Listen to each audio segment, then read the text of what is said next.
So, ladies and gentlemen, it has been 24 hours since the Washington Commanders traded wide receiver Johan Dawson to the Philadelphia Eagles, and I had to go and get a heavy hitter, a dear friend of mine's, to hear his side of his reaction to Jahan Dotson being traded. Let's get straight to it. How I feel? Blessed. What I want? Get back slow. I love the way she rockin' it. I love the way she move it, shake it on me. When she cry for him, the shawty is the winner. You can tell that shawty's no beginner. She's confident. I love the way she move.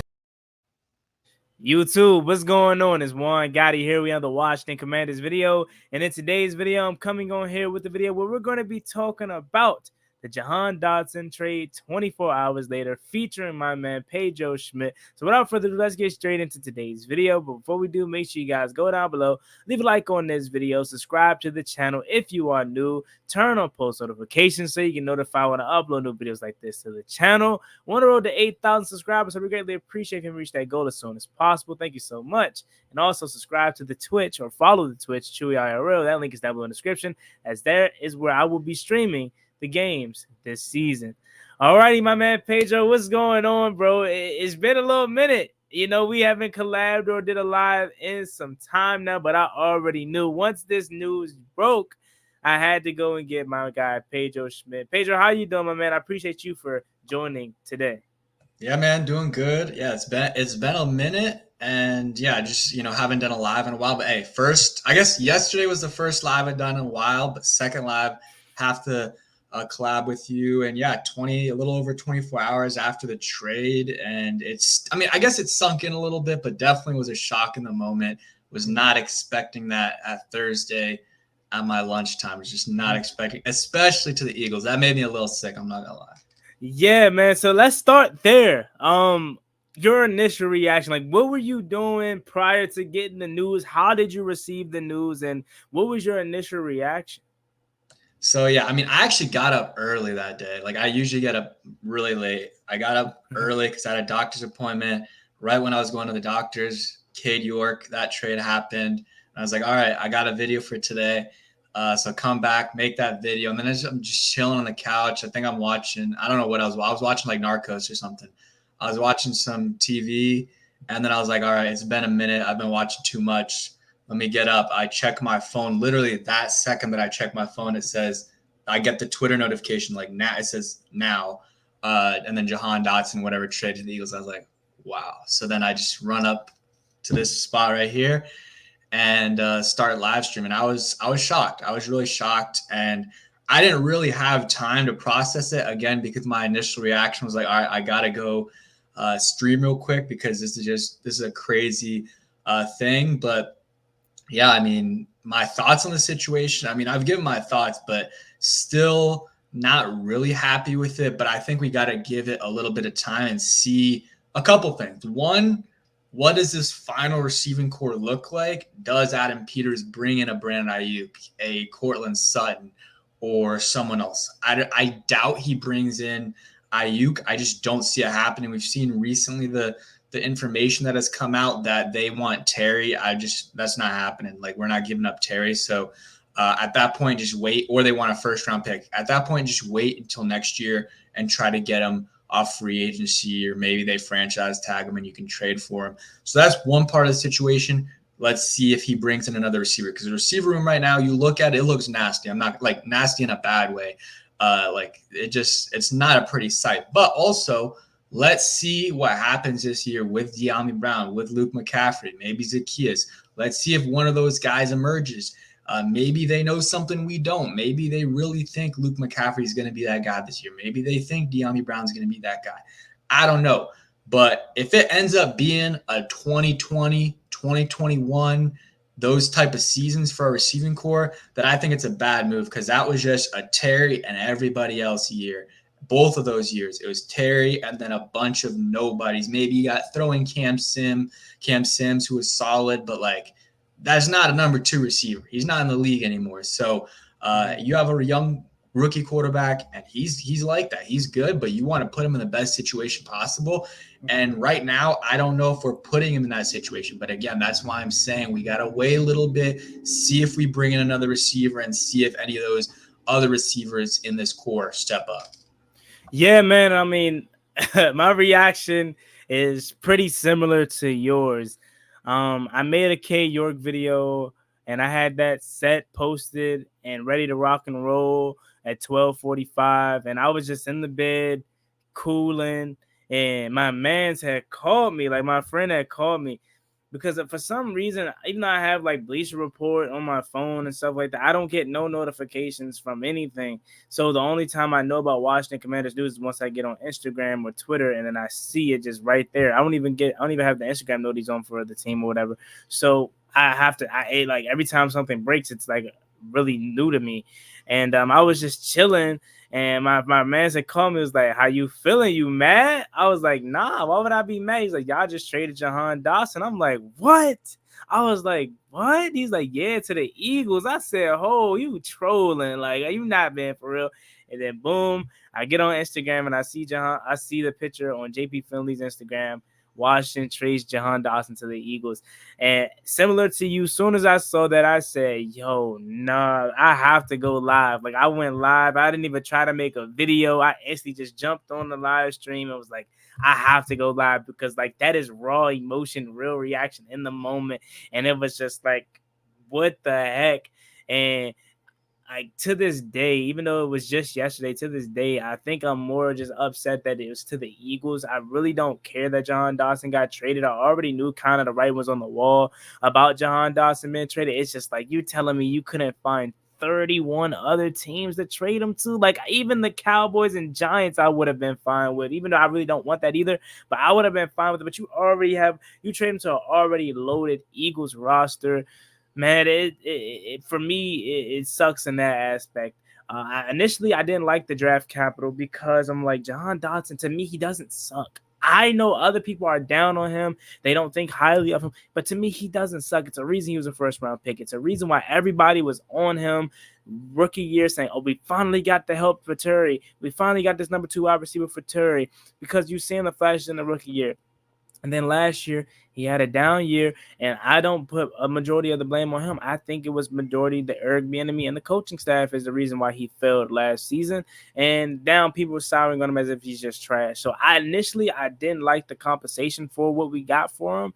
But I mean, I guess looking at it, he's a wide receiver 3 in Philly. You're not going to get more than that at the moment, but I'm just thinking about the future, because I know he's going to blossom in Philly. I know he's going to be really good in Philly, and that aspect of it sucks. But the positive aspect of it is Adam Peters is a late-round gem drafter, right? We all know about his late-round gems in San Francisco: George Kittle, Fred Warner, Tawanoa Hufanga, Brock Purdy, Dre Greenlaw. List goes on about all these late-round studs that they end up drafting. So that aspect of it is cool and understandable, because these 2 7-round picks, we got one back. And then we had to trade away for K York. We got one back. So those 2 7-round picks aren't just going to be throwaway picks like they were for Ron Rivera regime. These are guys that we're going to be able to find in later rounds and can potentially help us. And who knows, maybe this is something that we are trading for or using to maybe gear up another trade, like you said, a Cortland Sutton or somebody like that. I'm all on board for Brandon Ayuk. I want Brandon Ayuk. I'm pretty sure you want Brandon Ayuk, but it's unrealistic probably at this time. But we'll see.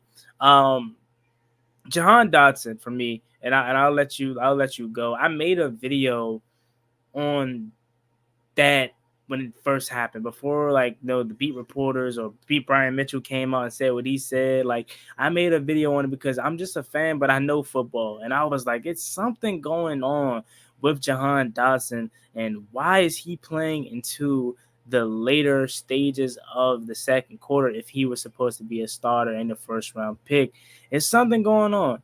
And Lord and behold, 10 days later, he gets traded. I want to ask you your thoughts on that specific topic. Did you find it weird that he was playing into the preseason? Did you see any writing on the wall? And also, when you went to training camp, did you see anything that was out of the ordinary when it comes to specifically Jahan Dotson? Because I know a lot of people that went to training camp said Jahan just looked down. He looked like he was moping, and he didn't really look like himself. So did I notice? I mean, I noticed what you were saying. Like, I didn't like think he was gonna get cut or anything, or even traded, to be honest. But I was like, all right, this guy. Like after the first preseason game, I was like, all right, this guy might not be number 2. And before the seat, like before, let's say in March, right before free agency, I think every Commanders fan was like, Jahan's a lock, 100% a lock to be number 2, and probably most people thought he's going to get you 800, 900 plus yards. Let's keep it real. I know things have changed, but let's just circle back to whatever that is, 4 months ago, whenever March was, 3-4 months ago. Everyone's opinions on Johan Dotson were very different than they were now, and obviously things change, which make your opinions change, rightfully so. But the expectations were high for Johan Dotson, and then he just did not have a good camp, and we weren't hearing his name. For rookie year, we heard his name every day, multiple times. Jahan Dotson doing this. He made this catch. He made this guy miss. He made this one-handed catch. The sound of the football when it hits his gloves. He's better than Terry. We heard that. Remember that in the rookie year? And I don't remember your thoughts, but I made a video on that. But I was like, let's stop this blasphemy, because hell no, that just no. But regardless, not really here. Even last year, we heard his name in training camp. This year, heard Bryson Tremaine's name more. Heard Casimir Allen's name more. Like we would hear Jahan Dotson's name like once every 2 days, and that's really just because of his name. Because people want to hear about Jahan. He wasn't making plays when I was there. Didn't really know. I mean, when I was there, it was the first day of pads, but it was a little bit of a lighter day. Didn't really notice him too much. Yeah, it is what it is with Jahan, and I definitely didn't predict him getting cut. But when Brian Mitchell had that, I think that's when it, like the preseason game and then the Brian Mitchell situations, when really I think things started to change, like with the fans and everyone thinking Jahan's maybe going to be number 3 receiver. And then Dan Quinn came out and talked about how they're competing for the number 2 spot. Like it slowly progressed. Like it wasn't like all of a sudden, but all these little things, like not playing a lot in the preseason, or sorry, playing a lot in the preseason and going into the second quarter, playing with the 2s, not doing well in training camp, the Dan Quinn comment, the Brian, all that little stuff mounted up, and it happened quick, but it did progressively get more and more. And I guess that's all that led up to this Jahan Dotson trade, but I can't say that I expected it at all.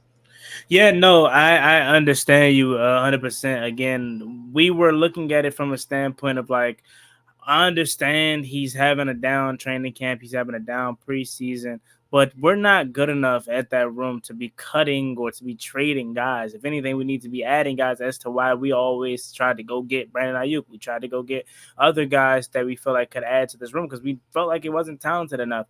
And then you go and trade a guy like Johan Dotson, who, again, I understand he had a down year. He's having a down training camp and preseason, but he's not terrible. He's not trash. He's not bad. He just needs to change the scenery, and that's what he did. In Philly, he's going to be really good, in my opinion.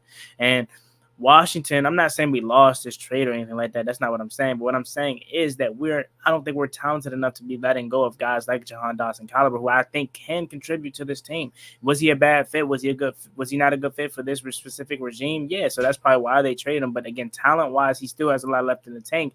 And I feel like we could have maybe used that. Now we're not going to, because he's gone. And they look at the remainder of the room. It's Terry McLaurin. It's Luke McCaffrey. It's DeAndre Brown. It's Olamide Zaccheaus. It's Martavis Bryant. It's Jamison Crowder. Like, these names aren't appealing. Like, I love Terry, but he needs help. Again, like you mentioned, it's going to be 2020, 2021 all over again unless DeAndre Brown turns out to be this beast. And I think that's what also made them comfortable with pulling the triggers, because they think DeAndre Brown is absolutely going to explode this season.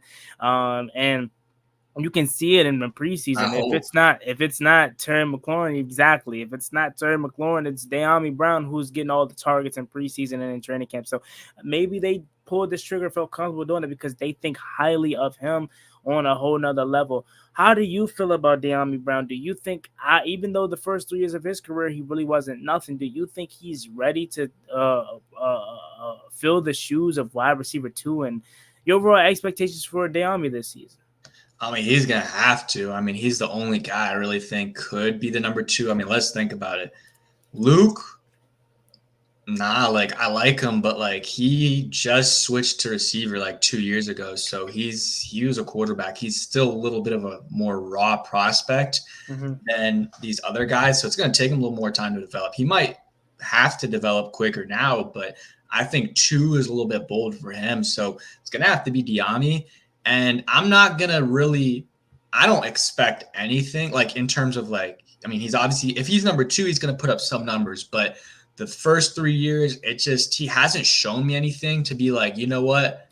I think he's going to get you 600, 700 yards this year. I really don't know. Could he? For sure. He has that talent. He's had a good offseason for the most part, but we've heard this before. We've heard he's had some big catches in the preseason and training camp, stuff like that. So it is year 4 for him. So maybe it changes. And it seems like this is another thing with Jahan is I think the connection with Jaden wasn't there.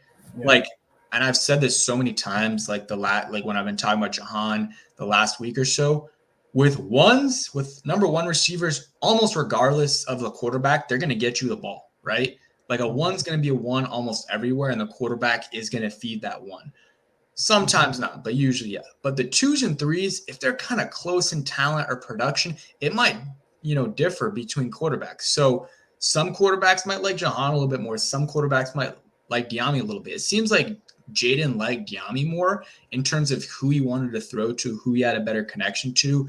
Nothing personal, I don't think. It's just who he fit better with. His check in the first game against the Jets, 42-yard bomb to, guess who? DeAndre Brown. In the game against the Dolphins, he threw I think 2 or 3 passes to DeAndre. He had 3 I think he's had 5 catches in the preseason.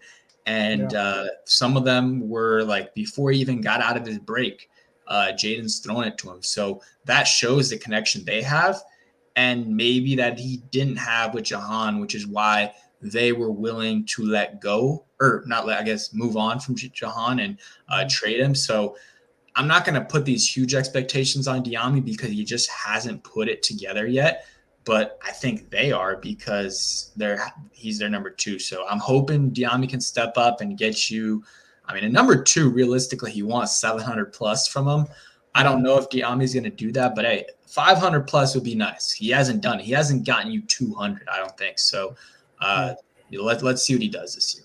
Yeah, and that's the thing for me with DeAndre Brown is like he's always trained hard. He's always practiced hard. He's always had solid preseason showings. But when it gets to the regular season, it's either him not getting a lot of opportunity, or when he gets opportunity, he's not taking advantage of it. When he had that game a couple seasons ago versus the Titans, I thought that was the start of something special with the 2 touchdown grab for DeAndre. I thought that was like, okay, DeAndre Brown is finally here. He's finally arrived. And then after that, he really hasn't been nothing else. And I think a part of that, again, is with the regime. This regime solely believes in him and thinks his ability to be a deep ball guy and go up and get a guy, catch the ball at the highest point kind of person. I think they see that in him. And it's not that I don't see it in him. It's more so that I just don't know if he's able to step into those shoes. I'm going to be completely honest with you. I think this trade just put unnecessary pressure on DeAndre Brown because if he doesn't perform, fans are going to be calling for his head. Remember, like you mentioned before the training camp started, how people thought Johan Dawson was going to be a lock with DeAndre Brown. People thought he wasn't even going to make the roster. People said, oh, is DeAndre on the roster bubble? Is he going to get cut? He may not even make this roster. And then you fast forward a month or 2 later, it's kind of flipped. Jahan is no longer here, and DeAndre Brown is seeming like the guy that is going to step up and be the number 2 wide receiver alongside Terry McLaurin. We need it. We do. And that's why I am not sure if they're done making moves. Pedro, what do you feel about that? Do you think this is a team that is going to just roll with what they have? Or do you see them making a move to address the wide receiver room that is, at this point, in my opinion, pretty mediocre? Yeah, so I think they should address it. I think they want to. Will they in a big way? I don't know. I think Ayuk's off the table. I really do. I think it's going to be tough for a deal to get done. Hopefully it does, but I just don't see it. CD, don't even get your hopes up. Like, I know we traded Jahan in the division. That's different though. CD is a top 3, at least top 5 receiver in this league. He's a stud. Don't like to gas up Cowboys players, but like that's the reality of the situation. So that is not going to happen. They're not trading CD to us. It's just no. And then Ayuk, again, I don't think so. T. Higgins, don't think so. Sutton, like, we've heard maybe that could happen, but then also, like, you're the Broncos, you're starting Bo Nix. Do you want to take away one of his weapons? And that's what the Commanders just did, taking away Johan Dawson, one of their weapons for Jaden. So I think what could happen is after cuts, maybe a guy on the waiver, maybe a Juju, Hunter Renfrow, Michael Thomas type. I don't think it's going to be like a big signing. I think it'll be one of those guys, which, like, I know people hate on Juju and stuff, and I think it's a lot of it's because of the TikToks, but like in 2022, he had 900 something yards with the Chiefs. And is he going to do that here? No, but he's a solid veteran receiver that can give you some a lot better than any of the receivers on this roster, maybe besides DeAndre Brown. He had a bad year last year, but he was also hurt, and he was playing with the Patriots, who have had just terrible quarterback play last year. So I really count that as a wash. He's still very young.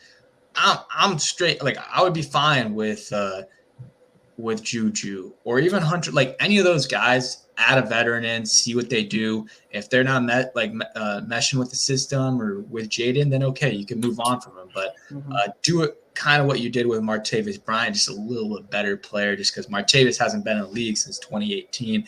Like, let's keep it real. He's not really going to do much. Maybe he'll be on the practice squad. Or I guess at this point with Jahan out, maybe he'll make the squad. But I would like them to address the position for sure. Yeah, and I definitely agree with you. I mean, because you see, again, you look at the room, you mentioned a guy like Bryson Tremaine and Martavis Bryant, who, in my opinion, were the two guys fighting for that last roster spot initially. But now those two guys may really be in the running for both making this roster, because at this point, it's really nobody outside of Terry McLaurin that is allowed to make this roster, and DeAndre Brown. I do like Juju, and I'm glad you mentioned that, because he definitely was really solid with the Chiefs, with the Steelers. And then when he went to New England really never had a good quarterback for him, never had a good system for him. They didn't really pass the ball well. So maybe he has something left for the take. Maybe he does, and maybe Washington's a destination for him. It just, for me, it's hard to believe that they're just going to go into the regular season with what we have. We have to do something, because I'm not comfortable. It's like Terry and Dontrell Inman and all the rest of those guys all over again back in 2021. That's a name I haven't heard in a while or thought about in a while. Yeah, like 2021 was so putrid. 2020 really. We had. Let's try to bring up some of those guys. Robert Foster, Antonio Gandy Golden, Steven Sims, Cam Sims, Robert Foster. Yeah, but Jeff Badette, yep. Like, it was just a bunch of just Jags, man, and no one was able there to help out Terry McLaurin. And it's going down that path again, unless DeAndre Brown is ready to make that leap, and I think he is, because of how they think. Like, if they weren't comfortable with DeAndre Brown's ability to be really good right now, I don't think they pulled the trigger on Jahan. I think what also ultimately went to the decision of pulling Johan Dawson was three things. Dan Quinn says he's ready to build. He wants people that's going to compete. He wants people that's going to be building winning culture. And Jahan Dawson didn't seem like he was competing. Then you go to Jahan or DeAndre Brown. He's having a good camp. He's having a really good preseason. So his ability to step into the number 2 role gave them the comfortability to see, okay, he's meshing with our young rookie quarterback right now. Okay, he's probably ready to take that role. And then 3, as you mentioned, him not really meshing well with that being Johan Dawson with Jaden Daniels is probably like the final straw, because it's 3 things that has went into the factor of trading Johan Dawson. Or someone else said, what if we come out and later find out that maybe Johan Dawson requested a trade? I feel like that would have been broken by now, though. But maybe he did request to trade himself. Maybe he didn't want to be in Washington no more, and he asked to be traded. And then they made the trade happen because they also felt the same way. Again, I'm not mad about the trade. I'm fine with the trade. I just don't like that we had to give him to the Eagles, or we decided to trade him to the Eagles. I wish we could have went somewhere else, but it is what it is. Any final thoughts, Pedro, that you have on the Jahan Dawson trade before we move on to the next topic? Nah, yeah, I mean, I think I said everything. Streamed yesterday for like 45 minutes, made a video today about it, and now this. So, yeah, it is what it is. It sucks. Another, like, respectfully, another awful Ron Rivera draft pick. You know, Ron Rivera seems like a good guy and everything, but just, bro, he was not it as a coach, but definitely not it as a general manager. Chase Young, I'll give him a pass on that because I think everyone or most people thought it was the right pick at the time. And I think injuries and some other things kind of messed that up. And maybe partly Rivera's fault with development, but like the pick itself, I was like fine with that. I was fine with the pick. I love the pick. I got his jersey. The next year, Jamin Davis, I was not happy with the pick when it happened. It did not make sense. You had Christian Darrisaw on the board. You had Jeremiah Uso-Koromoa. And, you know, very, very slow start for him. Has gotten better, has improved, but still, like, Jamin Davis is not a first-round player. Like, at least right now, he hasn't showed it. So it is what it is with him. Dotson, me and you both didn't like the pick of the time. And with Dotson and Jamin, I think we both got talked into it a little bit, but our initial reactions, we did not love it. Dotson, you know, I really wanted Kyle Hamilton at 11. We trade back. I'll admit, I did not want Olave. Like if we would have gotten Olave at 16, that would have been fine, but I didn't want Olave at 11. I was wrong about that. And then don't even get me started on the 2023 season draft, with Forbes. Hey, I'm rooting for Forbes. I hope it works out, but he was like the pick I did not want at 16, or where were we drafted? Was it 16? Yeah, it was 16. 16 or whatever, 16, 19. I almost said I wanted Forbes. I wanted Gonzalez really badly. If not him, Banks or Porter. You got Forbes. So far hasn't worked out. It's early though. It could change, but Rivera always tries to be smart, tries to be cute. When you know what, the right play, like the player that the fans wanted, were there every time. And for the most part, those guys ended up being studs, and the guys Rivera has picked not. And you know, it is what it is. Everything happens for a reason. Because of Ron Rivera's malpractice, we got Jaden Daniels, and hopefully that works out. So if it works out, it works out. But yeah, just not a great, or not terrible drafting by Ron Rivera, which is what got us to this point. Yeah, and I'm glad you kind of brought that up because you go back to that quickly before we move on. We both did not like the Jahan Dotson pick. We in the moment we did the live stream. We did not like it. Go ahead and check our reactions. You can go. I put it on Twitter actually yesterday. I was like me and Juan, or like my reaction to the Dotson pick in 2022. You can go ahead and see it. We weren't really happy with it, and obviously like we calmed down a little bit, but like our initial reactions, we were like, what? Like I think I said what like 10 times, or like I was shook. Yeah, man, and it's just like for us, it's Ron Rivera was trying to outsmart everyone, like you just mentioned, instead of taking the right and obvious pick. Because you look at his picks, the only one that made sense was the Chase Young pick at the time because he was the best player, not named the quarterback in that draft, not named Joe Burrow in that draft. He was the best player, and obviously he was coming to a regime where Dwayne Haskins was on going into his second year, and he wanted to give him an opportunity to show if he could be the starter. So obviously, hindsight, you would go Joe Burrow. I mean, you would go either Tua or Justin Herbert, but Chase Young was the right pick at that time, right? And so that's the only one, like you mentioned, that I'm fine with. But the Jamin Davis one, I was happy because we got a linebacker, but I didn't really know much about Jamin Davis, but I thought he was going to come in and be the linebacker that we needed. But truth be told, I wanted Zaven Collins, I wanted JOK, I wanted somebody. Christian Darrisaw was there too at 19. and we decided to go Jamin Davis. And then, like you said, with the Johan Dawson one, we both really didn't like in the moment, but we let people talk us into liking it. But in reality, that's why I said your gut never lies to you. Our gut knew this probably was going to happen 2 years ago when we did not like the pick. But we didn't like the Jahan Dawson pick, and we did not like the Forbes pick. So Ron Rivera, 0 for 4 in the first round, and probably like 3 or 4 of all time with Sam Cosmi, Brian Robinson, who else? Cam Curl. Cam Curl, yep, that's 3. So maybe. But like honestly, I don't even count that because I feel like that could have been a Kyle Smith type pick. Like yeah. So I don't even know. Like not many hits under Rivera era, and like just the first round picks in general though. Like those are the gimmies, and for him to miss on all of those, just it's hard to do, and he did it. Yeah. So I'll give him props for that. Yeah. So that is just crazy, and I'm glad Ron Rivera is finally out of here, and we can turn the page into this new chapter. I want to take a quick pause into today's video and give a huge shout out to today's sponsor, SeatGeek. SeatGeek is the place for you if you plan on going to any live event or any Commanders game this season. And right now only, you can get $20 off your first purchase by punching in the promo code JuanGotti at checkout. And let's say you already bought your ticket to the game or to the live event. You know you got to pay for parking. You can punch in that same promo code JuanGotti once again at checkout to get $20 off your parking.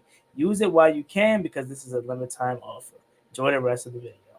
All right, Pedro, man, we talked a lot about the trade, Ron Rivera, and all of that. Let's get to tomorrow's season or preseason finale at that, and talk about the roster, shake up, because that's what's going to be coming up here in a couple days, and then we'll call it a day. Appreciate you for joining me, and again, check out Pedro Schmith. The link will be down below in the description. So let's go ahead and talk about that. Tomorrow night, 8 p.m., the Washington Commanders host the New England Patriots for the preseason finale, and then all black ones too. So that's pretty cool.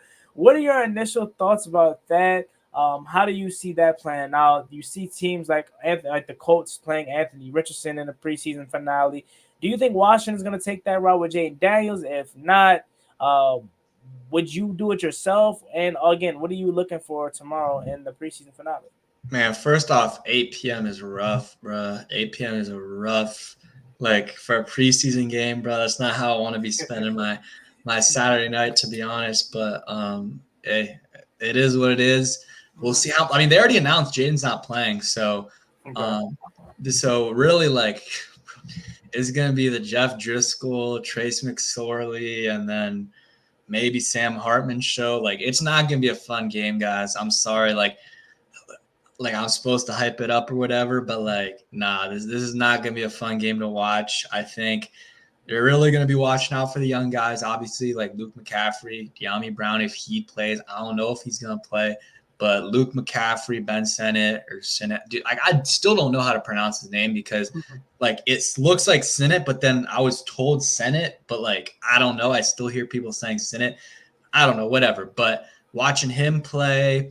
And then obviously the back end of the roster guys, like some of this, like the safety room is probably what I'm most interested to see. Percy Butler, Derek Forrest, Tyler Owens, Jeremy Reeves. Like one of those guys is going to have to get cut. I really think so. So how do those guys look? And then after that, like, I don't really know. Like, how does the kicker look? How does Cade York look?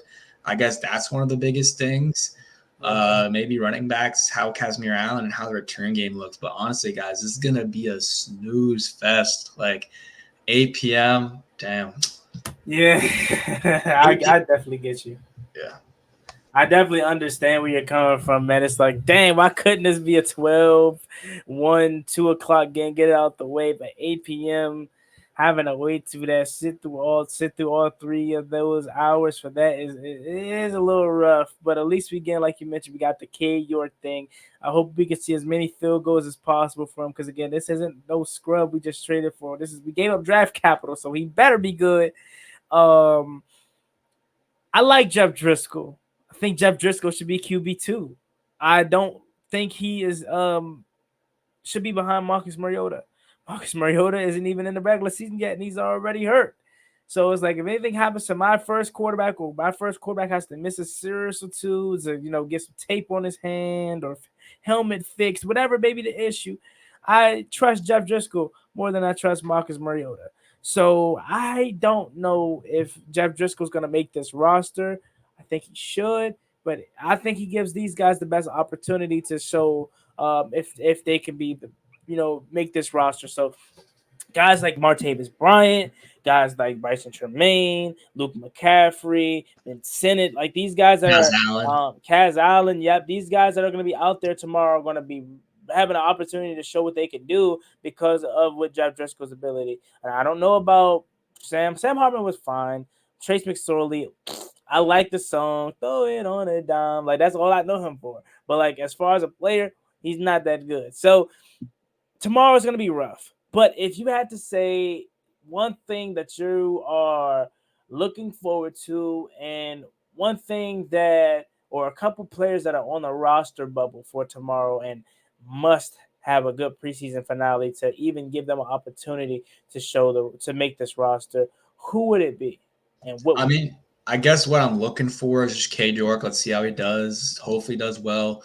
And then roster bubble, I think it's at, like I said earlier, that safety room. Like Tyler Owens, I think he's on the squad, but still, he probably needs to he can't have a terrible game. And then Derek Forrest and then Percy Butler, like one of those guys probably getting cut. So see how those guys do. And then, yeah, that's probably the biggest competition.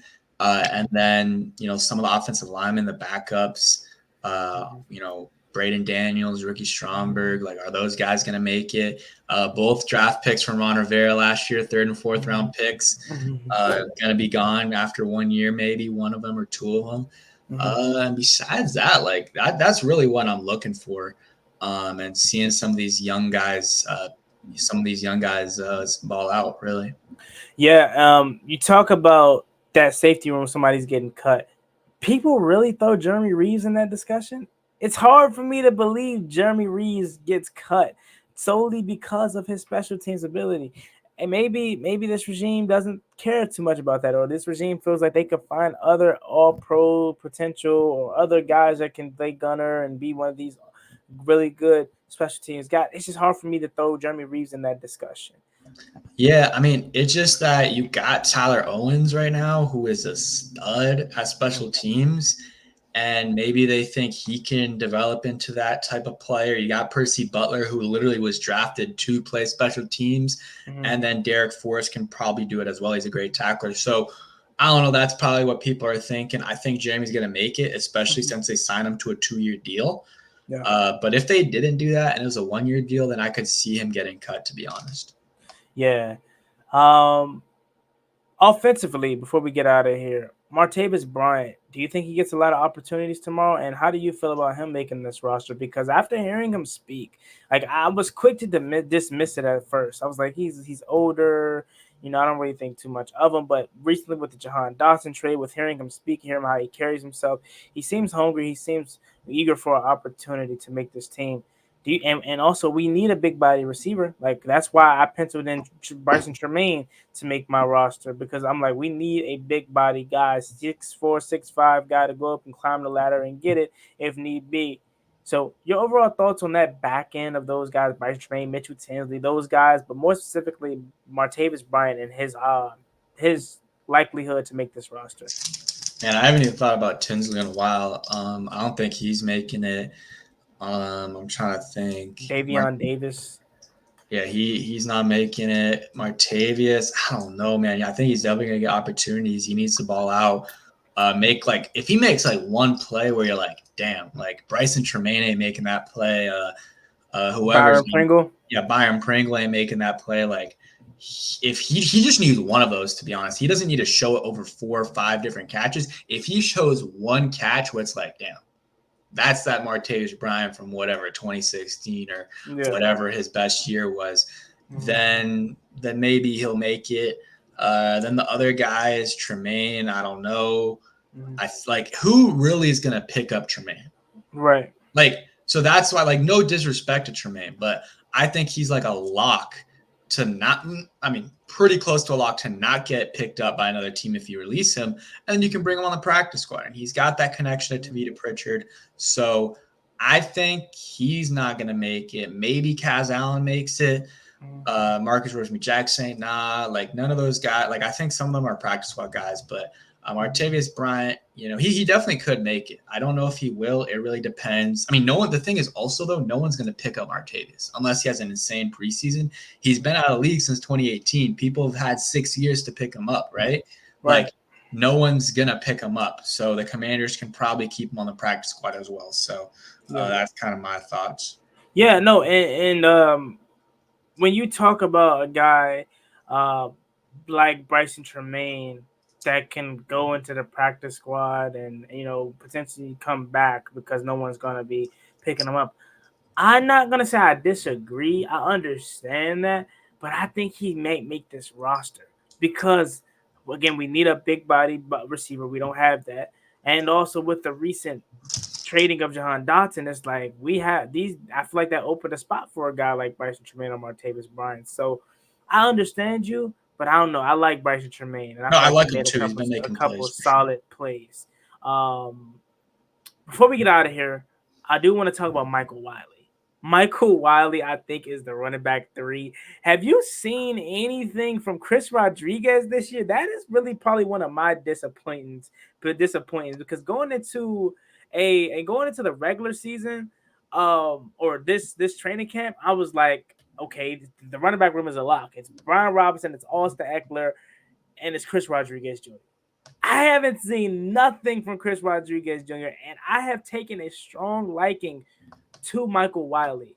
So speak on the running back room for you because you got Mick Nicholson too. Speak on the running back room for you. How do you feel about Wiley? Do you think he's making this roster? Do you think Chris Rodriguez make this roster? And then if you have it on spot, give me your 5, 6 wide receivers that you think is making this roster. All right, so running backs, I don't know, man. Like I think Robinson's stud, Eckler. We'll see what he does this year. Obviously, they're making it. And then third, like I would love Wiley. McNichols, like I don't know, he's just like like he doesn't like wow me or anything. So I would keep Wiley to be honest. And yeah, I haven't seen anything from Chris Rodriguez. Receivers, Terry, Diami, Luke, those and Zacchaeus are locks. Oh, and then after that, it's gonna be like one of Pringle, Crowder, like one of those two. I'm gonna go with Crowder because he's been on the squad. Like they kept him, and Pringle was released and then brought back. You know what I mean? So I'm gonna say keep Crowder, and then I don't know, man. Like who's at 6th? Like am I missing someone obvious besides like Martavius? I don't think like so. maybe I guess Martavius. Like I honestly at that point keep 5, and then you can maneuver the roster the way you want after that. But just get the other guys. Like I'm much rather let's say it like this. I much rather keep Tyler Owens than I rather keep Bryson Tremaine or Martavius Bryant. So if it comes down to that, keep 5 receivers. You don't need 6, and you can call up one of those guys off the practice squad on game day. That's my opinion on the situation. Keep 5 receivers. Don't keep 6 unless you make a sign-in or a trade. Yeah, no, I definitely understand where you're coming from with keeping 5 or 6. I'm going to go ahead and say they keep Jamison Crowder too. I'm leaning more towards Byron Pringle because I'm like he has the upside. He also does kick returns too. But JC Ice, I think he stays.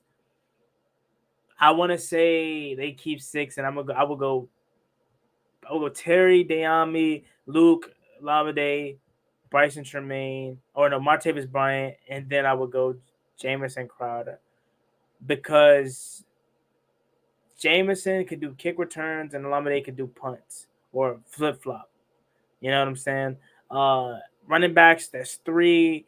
Offensive line, we haven't really talked about that, but we know those. We know who pretty much the starters and stuff like that. Who the 10 or 11 are going to be there, and defensively, outside of the secondary, we already pretty much know how that is going to look. Especially the linebacker room: Frankie Louvu, Bobby Wagner, Jamin Davis, Jordan McGee. Like we know how that's going to look. So honestly, really the big question mark for the biggest group would just be wide receiver at this point.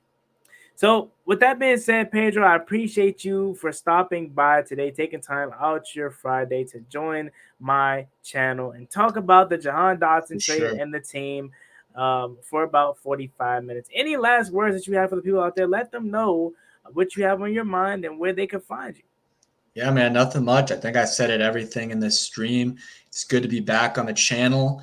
And yeah, make sure you guys hit that like button, comment down below. I've been doing this on my channel where I think of like a random player, right? Mhm. Random player and the people that watch till the end, so you know who's really supporting you. Comment down below that player. So while I'm talking, think about a player that you want people to comment down below, like maybe a guy from our era, like 2012 to 2023 or whatever. But yeah, go ahead, check out my channel, Pedro Schmith. Been posting hella content on there, random stuff, just anything to do with Commanders. I'm posting it on there almost every day. But yeah, appreciate you having me on. And you got the player in mind? Yeah, I do. Yeah. So we're gonna take Pedro's advice, guys, for listening. If you listened all the way through, comment the player that you believe I'm thinking about, and I will like it and give you a shout out in the No, next video. no, you say the player right now. Like the Oh, player. I say And it then right now. if they watch until now, they'll comment it, so you know they watch. Okay. Jordan Reed is who I Okay, thought okay. of initially. So okay, all right, we're gonna see who is watching all the way through and who is a realist. That's pretty cool and that's pretty new. So we'll see who Yep. comes up with that. As always, me and boy Juan Gotti, like, comment, and subscribe to the channel. On the road to 8,000 subscribers. So we greatly appreciate if him reach that goal as soon as possible. Thank you so much for watching. See y'all on Twitch tomorrow night for the game play-by-play. Check out Pedro Schmith. Use the promo code WANGUY to get $20 off your first purchase on SeatGeek. Y'all have a blessed one. Stay safe. Be easy. Peace. Peace.